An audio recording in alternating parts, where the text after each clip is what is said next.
Doctor ortho Ayurvedic oil और capsule, अब दर्द भी घुटने टेकेगा।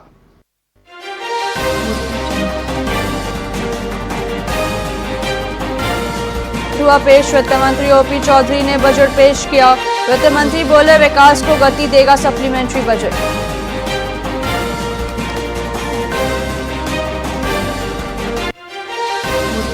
छत्तीसगढ़ में बड़ा प्रशासनिक फेरबदल, 11 आईएएस अफसरों का हुआ तबादला, 6 जिलों के कलेक्टर भी बदले गए।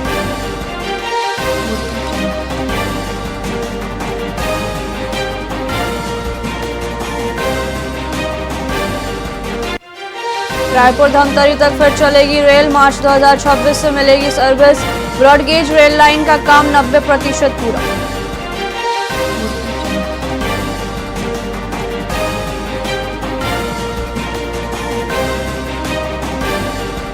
बीजापुर में 84 लाख के इनामी 34 नक्सलियों ने किया सरेंडर, इनमें 7 महिलाएं भी शामिल, 5 पर था 8-8 लाख का इनाम।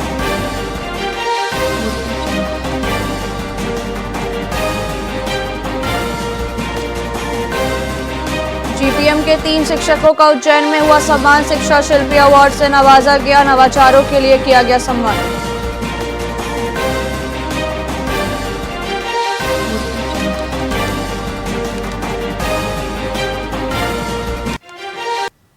नमस्कार, आप देख रहे हैं वीआईपी न्यूज, मैं हूं प्राची। आइए रुक करते हैं खबरों की ओर। रायपुर में गौवंश हत्या और बजरंगबली की मूर्ति खंडित किए जाने की अफवाहों के बाद भारी तनाव फैल गया। आक्रोशित स्थानीय लोगों ने थाने का घेराव कर नारेबाजी की। आरोपों के बाद पुलिस ने जेसीबी मशीन से खुदाई करवाई, लेकिन गौवंश के दफन होने की पुष्टि नहीं हुई। मामले को शांत करने के लिए वरिष्ठ अधिकारी मौके पर पहुंचे।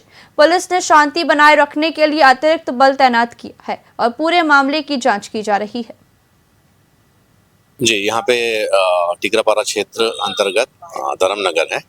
वहाँ पे एक गौशाला, छोटा गौशाला संचालित था और इनका बताना है बीती रात्रि को जेसीबी के द्वारा कुछ अज्ञात लोगों द्वारा यहाँ पे जो प्रतिमा स्थापित होने वाली थी हनुमान जी की, उस जगह को, उस चबूतरे को और प्रतिमा को क्षतिग्रस्त किया गया है। साथ ही गौशाला को भी क्षति पहुंचाई गई है, जो उसमें संबंधित धारा में प्राथमिकी दर्ज की जा रही है। सर, जो सीसीटीवी फुटेज एक आ रहा है वीडियो में, एक पुलिसकर्मी की भी संलिप्तता दिखी। जी, वो पुलिसकर्मी अभी वर्तमान में ऐसा प्रमाणित नहीं हो पाया, पुलिसकर्मी है, उसके बारे में पतासाजी की जा रही है। जी, यहाँ पे टिकरा छत्तीसगढ़ विधानसभा के शीतकालीन सत्र के तीसरे दिन उत्खनन और प्रदूषण के मुद्दे पर सरकार और विपक्ष में जमकर नोकझोंक हुई। पूर्व मुख्यमंत्री भूपेश बघेल ने आरोप लगाया कि विधानसभा के आश्वासन के बावजूद सरगुजा से बस्तर तक जंगलों की बड़े पैमाने पर कटाई हो रही है। उन्होंने कहा कि सरकार 2 उद्योगपतियों के हित में खनन कर रही है। सरकार के जवाब से असंतुष्ट विपक्ष गड़बड़ा गया और स्वयं को निलंबित कराकर सदन की संवेदनशीलता पर सवाल उठाया। कांग्रेस विधायक दल के द्वारा आज विधानसभा में स्थगन प्रस्ताव लाया गया और जिसमें पूरे प्रदेश में विभिन्न अंचलों में जंगलों के बेतहाशा कटाई, फर्जी जनसुनवाई और इसको लेकर स्थगन लाया गया। चाहे रायगढ़ के तमनार की बात हो, वहाँ फर्जी जनसुनवाई के खिलाफ में लगातार वहाँ के लोग धरना प्रदर्शन कर रहे हैं। हसदेव में विधानसभा में अशासकीय संकल्प के द्वारा इसे प्रस्ताव पारित किया गया कि अब यहाँ कोई खदान नहीं खुलेगा। उसके बाद आरी डोंगरी में भी जिस प्रकार से गांव को उजाड़ा जा रहा है, जंगल काटा जा रहा है, बीजापुर में की स्थिति वही है। तो पूरे सरगुजा से लेके बस्तर तक, रायगढ़ और कांकेर सभी जगह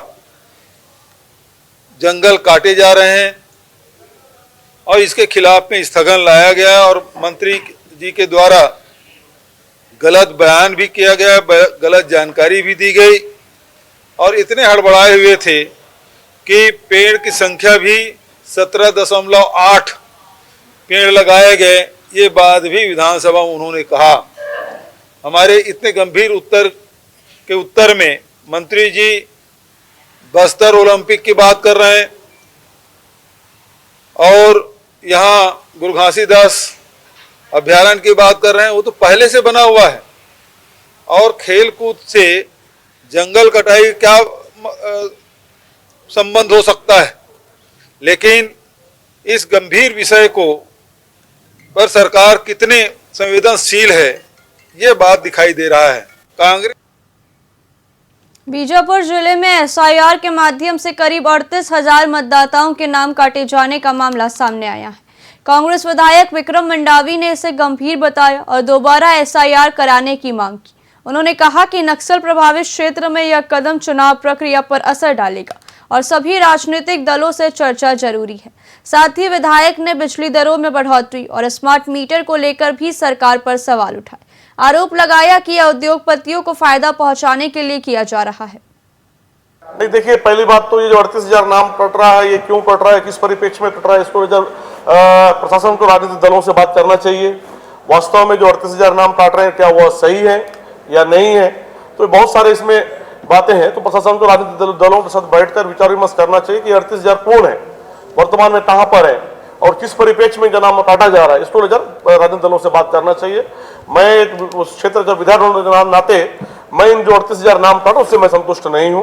नहीं, देखिए, कोरिया जिले के बैकुंठपुर थाना क्षेत्र में एक युवक और एक युवती का फांसी पर झूलता हुआ शव मिला है। मृतक युवक की पहचान केशव के रूप में हुई है, जबकि युवती की पहचान अभी नहीं हो पाई है। ग्रामवासियों की सूचना पर पुलिस मौके पर पहुंची। युवक 2 दिन से घर से लापता था और परिजन उसकी तलाश कर रहे थे। पुलिस मामले की जांच कर रही है।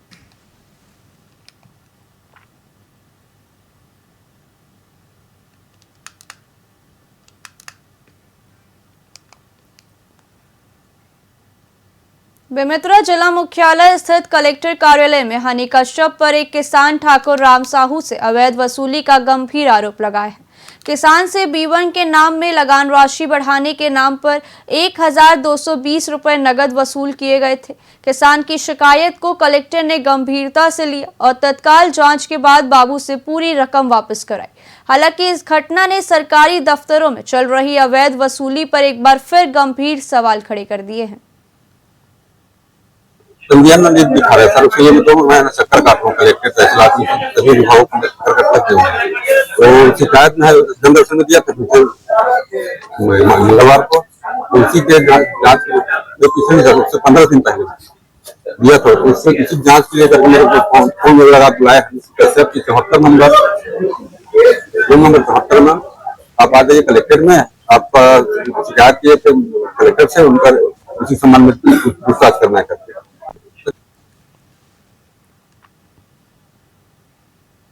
बिलासपुर में जिला प्रशासन के सहयोग से अपोलो हॉस्पिटल ने ओल्ड कंपोजिट बिल्डिंग में एक निःशुल्क चिकित्सा शिविर आयोजित किया। कलेक्टर संजय अग्रवाल ने अपनी स्वास्थ्य जांच करवाकर शिविर का शुभारंभ किया और स्वस्थ रहने की अपील की। इस पहल की सराहना करते हुए उन्होंने कहा कि स्वस्थ रहकर ही हम अपने दायित्व पूरे कर सकते हैं। शिविर में 200 से अधिक कर्मचारियों की जांच की गई और हृदय रोग, स्त्री रोग सहित अन्य विशेषज्ञों ने निःशुल्क परामर्श दिया।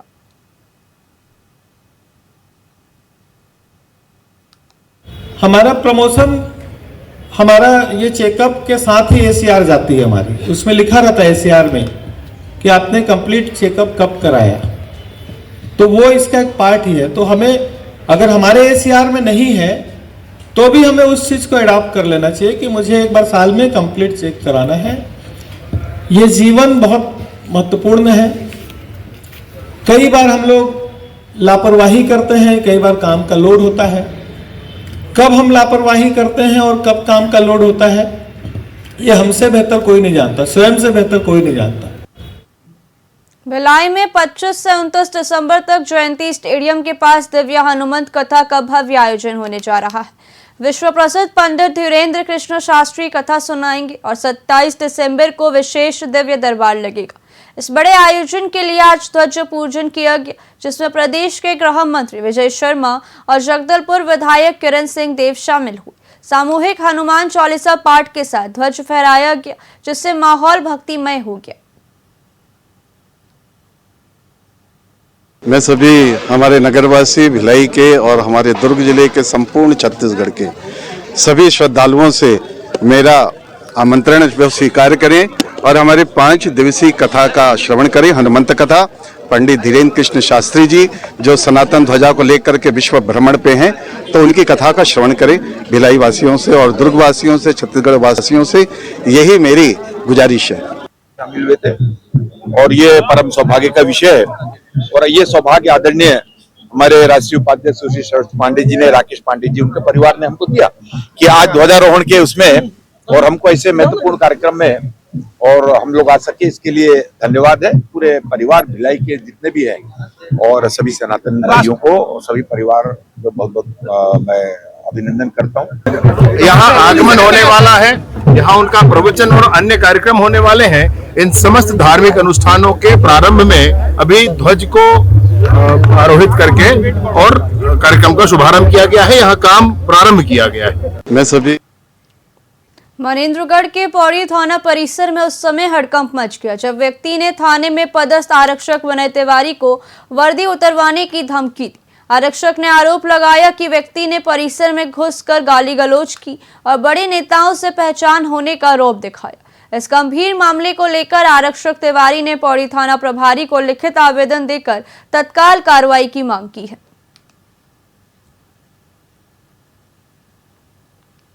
आवेदन आज हमको प्राप्त हुआ है।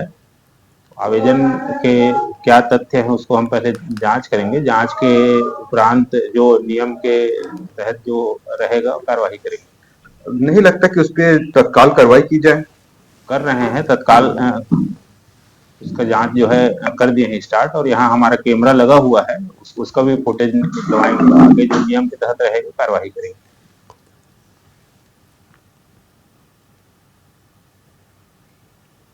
कोरिया जिले के डॉक्टर रामचंद्र सिंह कृषि महाविद्यालय के डीके गुप्ता पर सरकारी वाहन के दुरुपयोग का गंभीर आरोप लगा है।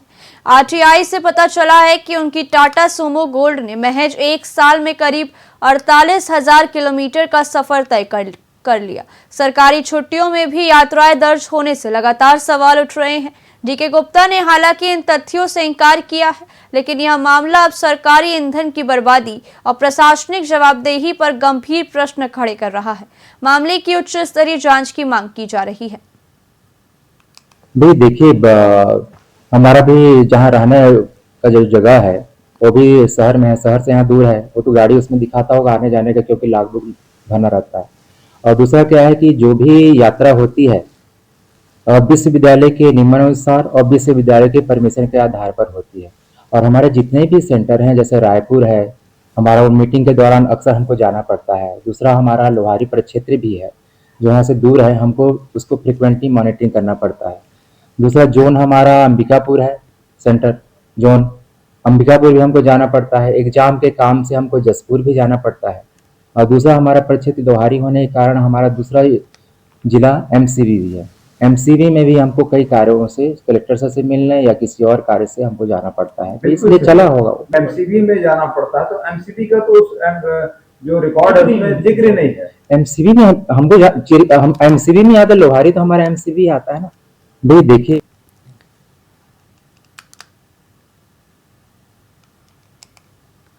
छत्तीसगढ़ के आदिवासी अंचल मरवाही में स्वास्थ्य सुविधाओं की बदहाली का गंभीर मामला सामने आया है। एक सड़क दुर्घटना में घायल शिक्षक की कथित तौर पर इलाज के अभाव में मौत हो गई। इस घटना से आक्रोशित परिजन और ग्रामीणों ने सामुदायिक स्वास्थ्य केंद्र में जमकर हंगामा किया और डॉक्टरों पर लापरवाही का आरोप लगाया। ग्रामीणों का कहना है कि अस्पताल में न तो पर्याप्त डॉक्टर थे और न ही संसाधन। यह घटना मरवाही की स्वास्थ्य व्यवस्था पर बड़ा सवाल खड़ा करती है। हाँ, यहाँ का व्यवस्था तो बहुत लचर चल रहा है। अभी जो दुखद ये घटना घटी है वो मेरे जीजा जी हैं बख्शी सर, और मेरे भांजा अभी यहाँ से रिफ़र हो गए। लेकिन अगर उनको तत्कालिक सुविधा मिली होती शायद मेरे जीजा जी बच गए होते। लेकिन यहाँ पे तुरंत अटेंड करने के लिए ना कोई स्टाफ नर्स थे, ना कोई डॉक्टर थे उस समय। और हमारे अब क्या बोला जाए, तड़प रहे थे वो दोनों लोग, लेकिन देखने वाला कोई नहीं था। आज सुबह 9 बजे की घटना है जिसमें 2 एक्सीडेंटल केस आए थे और 9 बजे हमारे डॉक्टर और नर्सिंग स्टाफ वार्ड में पूरी टीम थी, उन्होंने अटेंड किया तो एक मृत पाया गया और दूसरे की हालत बहुत गंभीर थी उनको ब्रेन में चोट था और नाक से, कान से, मुंह से भी बहुत ज़्यादा ब्लीडिंग था, गैस्पिंग में था। तो उसको तत्काल primary life saving medicine support करके तत्काल जिला अस्पताल भिजवाया गया है।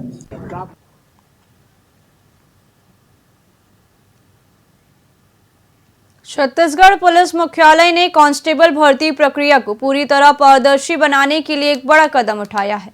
भर्ती से जुड़े सभी अभ्यर्थियों ने नंबर अब QR कोड के माध्यम से सार्वजनिक कर दिए गए हैं। किसी भी शिकायत या आपत्ति के समाधान के लिए 19 और 20 दिसंबर को पुलिस मुख्यालय में ADG शिकायतें सुनेंगे। इसके अलावा 20 दिसंबर को गृह मंत्री विजय शर्मा स्वयं जन सुनवाई करेंगे, जिसमें अभ्यर्थी ऑनलाइन भी शामिल हो सकते हैं। इस भर्ती का नाम ही TRP है, ट्रांसपेरेंट रिक्रूटमेंट प्रोसेस। इसमें पूरा 100% ट्रांसपेरेंसी बरती गई है और ये 6000 पदों के लिए हमारे पास 7 लाख आवेदन पत्र आए थे। कांस्टेबल भर्ती के संदर्भ में आदरणीय कल्लूरी साहब भी हम सबके साथ हैं। इन्होंने पूरे विषय को, कांस्टेबल की भर्ती की पूरी प्रक्रिया को समूचे प्रदेश में देखा है, संचालित किया है, बड़े ही पारदर्शिता के साथ संचालित किया है। पहली बार ही पुलिस भर्ती की प्रक्रिया में सारे ही नंबर्स जारी किए गए हैं।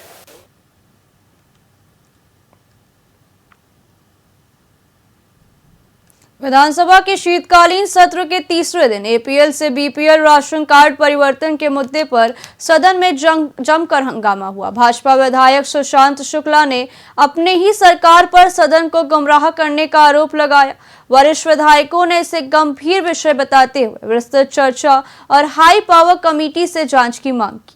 हालांकि खाद्य मंत्री दयालदास बघेल ने आरोपों से इंकार करते हुए कहा कि केवल 19 राशन कार्डों में गड़बड़ी मिली थी, जिस पर कार्रवाई की जा चुकी है। देखिए, पूरा विषय तथ्यगत है। मैंने मार्च की विधानसभा सत्र के दौरान APL राशन कार्ड को डिलीट करके परिवर्तित करते हुए बगैर प्रक्रिया का पालन किए हुए BPL राशन कार्ड बनाकर 2 वर्षों तक उस राशन कार्डों से राशन आहरित करने के विषय पर प्रश्न पूछा था, जिस पर माननीय मंत्री जी ने तथ्यों के आधार पर जांच कराने की बात कही थी। जब 2 महीने बीत गए तो मैंने जुलाई में माननीय मंत्री जी को पत्र लिखा। पत्र के आधार पर राज्य से एक कमेटी गठित हुई और जिस कमेटी ने जांच किया, परंतु मेरे से तथ्य लिया ही नहीं। देखिए, पूरा विषय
फिलहाल खबरों में इतना ही। देखते रहिए VIP न्यूज़। नमस्कार।